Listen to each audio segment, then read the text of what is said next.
Oh, what? There's all kinds of singing games that I learned as a child.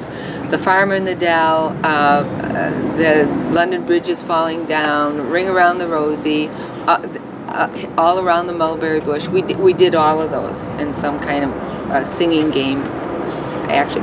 And the whole class got up. And the adults never joined in.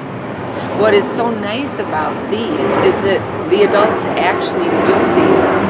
It isn't just that the kids do them. Okay, when we were teaching this, the kids would be semi-involved and interested in talking about your grandma and all that stuff, and what did you bring, what would you have, and that, and even singing the songs, even just teaching the song.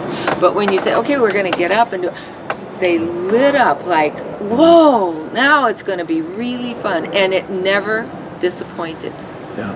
It really, truly never disappointed. And I think, because if you're doing a song game, you've got to do it in a community. That's another thing that I was thinking about that was so important. It's a communal action. Because everybody's joining in to make it a success. It's not like we're watching a couple doing fancy steps. We're all doing it. Yeah. And we're all learning it. And then we switch partners. And so now you've got to actually touch another human being. I know I took these into, I go in my grandkids' classes, and one of the things I always teach about is Swedish Christmas. And so I do I do the fine musicians, because they love the jumping for the bass fill. And these were kindergarten and first grade. And so some of the kids that had been there in kindergarten were in now the first grade class, because they changed.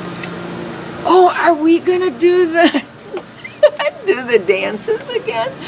You know, because they knew all the other stuff. That was okay, but are we gonna have time for the dances? That was a big concern. Mm-hmm. One of the things I do is I go into senior housing, and some of it's memory care and some of it is assisted living. And many of these people can't dance anymore, but we dance in our chairs. Mm. And so we sing these songs, and I actually make them dip. You know, like when we walk, small Groot and a small Groot, and I make them dip. I make them hold hands when we do Danse I en Ring. Mm-hmm. And they just get a big kick out of it.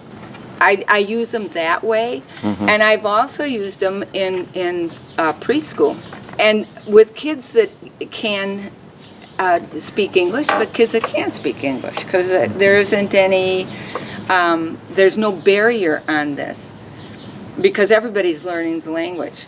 Everybody's learning small Groot or not. The English speakers don't know that, and neither do the Thai speaker or the Karen speakers. Nobody knows what that means. And when they find out that it's a frog, then we can talk about, well, what's a frog say in your language?